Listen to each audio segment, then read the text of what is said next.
Bonjour, bienvenue sur ma capsule de l'air d'un cylindre. Alors avant de commencer nos calculs, nous devons d'abord nous interroger sur la construction d'un cylindre. Un cylindre est formé de figures planes. Alors Samuel, qu'est-ce qu'on voit dans un cylindre? Deux ronds et un rectangle. Parfait, merci mon beau Samuel. Alors on va dire deux cercles et un rectangle. Nous allons pouvoir commencer nos calculs dès maintenant. Supposons, pour notre exemple, un rayon de 5 cm et j'ai besoin également de la hauteur de mon cylindre et je vais placer 12 cm. Alors, notre cylindre est composé de deux cercles de 5 cm plus un rectangle.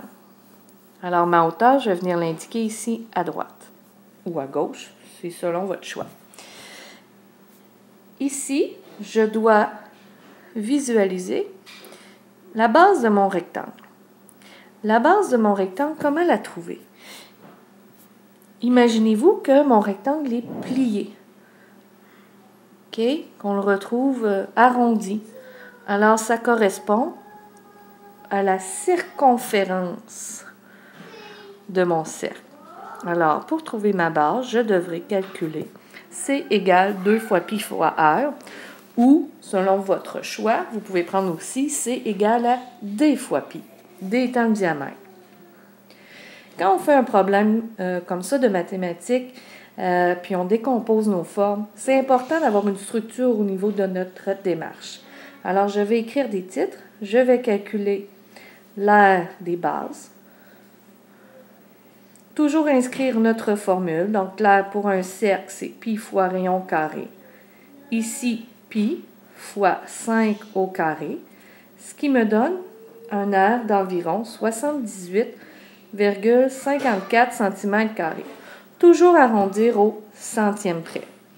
Mais j'avais deux bases. Alors, je vais faire 2 fois 78,54.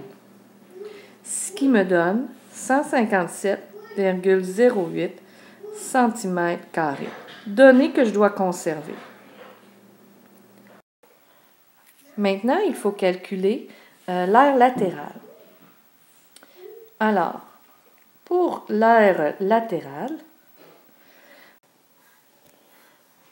nous écrivons notre titre, aire latérale. Alors, l'aire latérale, c'est l'aire de notre rectangle. Nous avons déjà établi tout à l'heure que nous devions calculer la circonférence. Donc, C égale à 2 fois pi fois R. C égale à 2 fois pi fois 5, le rayon de notre cercle. Donc, la circonférence est égale, ou environ égale plutôt, à 31,42 cm.